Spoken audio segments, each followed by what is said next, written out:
Dance. Dance like only the most cliched characters and plot devices are around you. I'm John Rickland with a review of two Netflix originals, Feel the Beat and Work It. Both are about main characters who must overcome various things in their lives and learn that dance can heal the world and get into dance competitions and dance. So much dancing going on in these movies, but then again, they're about dance competitions, so why the fuck else, wouldn't they be about dancing? What else would they really be about, honestly? And you might think that I hated these movies.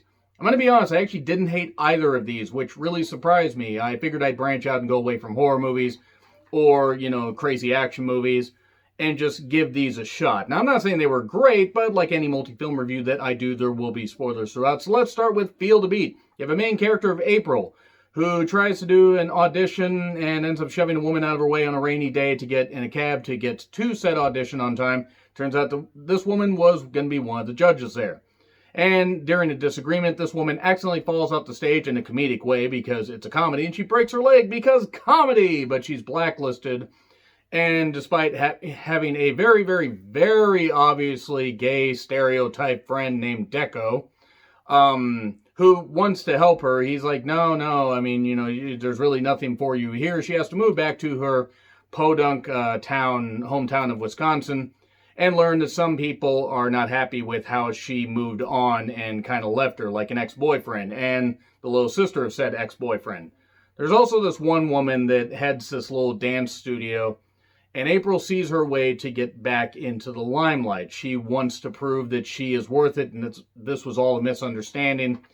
And she's kind of a bitch at first. In fact, I'm not going to lie, she's a bitch for most of the first act of the movie, because she doesn't want to be there, and she sees this as a way to teach little girls how to dance and how to, be great dancers and everything. But she's a bit of a slave driver, so to speak, and she has to learn that maybe being a bitch isn't exactly the best way to go. Yes, she's a perfectionist.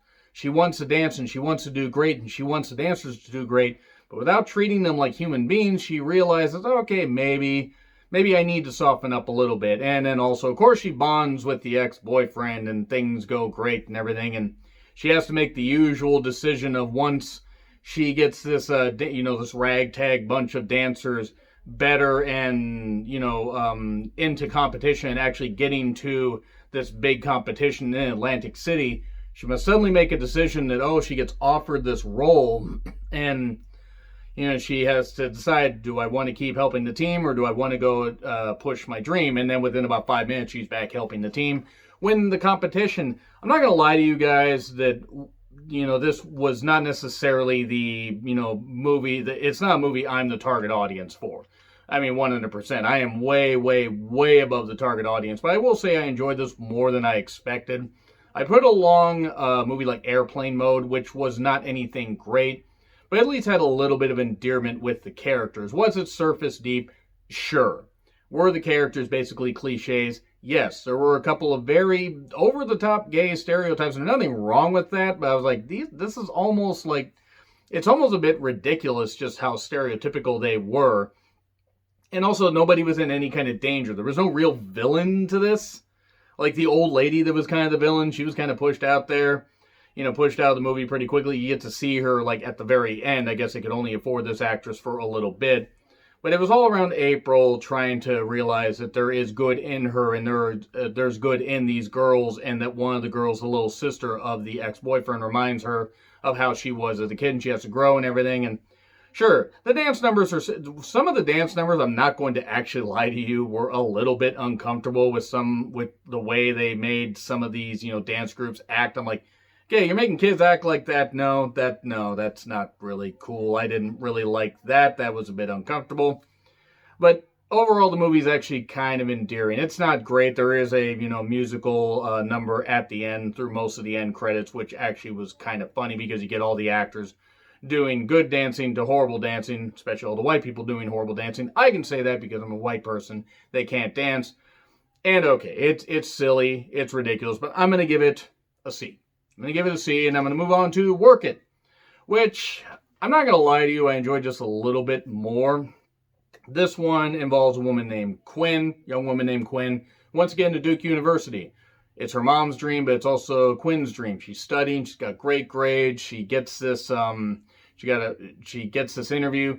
Everything seems to be going good, And then it turns out that her, qualifications are a lot like many of the other applicants, basically all the other applicants. And then she mentions that she's part of, this dance team. Basically, what ends up happening is she has to enter this dance competition after kind of ruining things for a practice by spilling coffee on the switchboard. She has to basically form her own ragtag group of people to take this other team down, to basically show that she has what it takes and everything.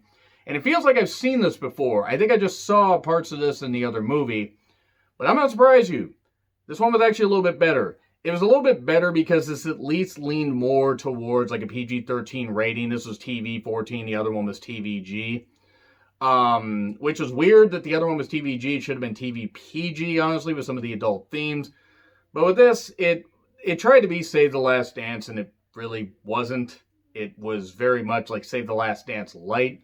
But that being said, the character Quinn, she was endearing. Jasmine, who was her best friend, she was also pretty good. Actually, the acting in either movie really wasn't all that bad, though. There were a lot of cliche characters in Field of Beat. And there were also some cliched characters in this one. But this one seemed a little more grounded. Quinn had never danced before. She had just observed dancing. She had to learn how to dance. And also she meets this guy named Jake that was a former dancer that tore his ACL, and that ruined his dancing career. But, of course, they fall in love. Because, of course, they do. Because movie. And why the fuck wouldn't they? But, yes, the dance numbers are a little silly. And maybe it's because I watch these movies back to back that they all started to blend together. The music isn't necessarily for me, but it does fit the theme of all the, of the dance competition numbers. And everybody that was, even extras in this actually seemed to really be pretty damn good at dancing. It's not an easy thing to do. I mean, one reason why I don't do that and I don't have any rhythm. But they actually seem, dance numbers were fine. They were typical. A very basic plot. I mean, again, you got the character having to make the hard decision. Does she go and study and do her grades, or does she stick by her friend and this ragtag group of people that they do, or, that they got together to, do this competition? They do pretty damn well, and the best friend gets into a school, and everything seems to work out. Everything's hunky-dory. There really isn't much of a... There's this one character, Juilliard, that's actually named Isaiah, but he's named after Juilliard because he wants to get into that big dance school, but then realizes, no, he doesn't want to contain his fire, he says, meaning he didn't get accepted in there because they didn't think he was as good as he thought he was. So, typical stuff. I'm not going to downgrade the movie, though, because it was just cliche. Because sometimes some movies are just good to turn off your brain and enjoy, and that's basically what this was. Was it a great movie? No. But was it better than Field of Beat? Yes. Mainly because of a little more adult theme, but also a little more grounded stuff in the acting. Yes, some of the characters were silly, but it was what it was. And I'm going to give it a C+. So both movies were actually fine. They were fine. Were they great? No. But I enjoyed them for the most part. Agree, disagree with what I said? Like, share, subscribe. Twitter handle in the description. I'm John Ritlin. I'll see you soon.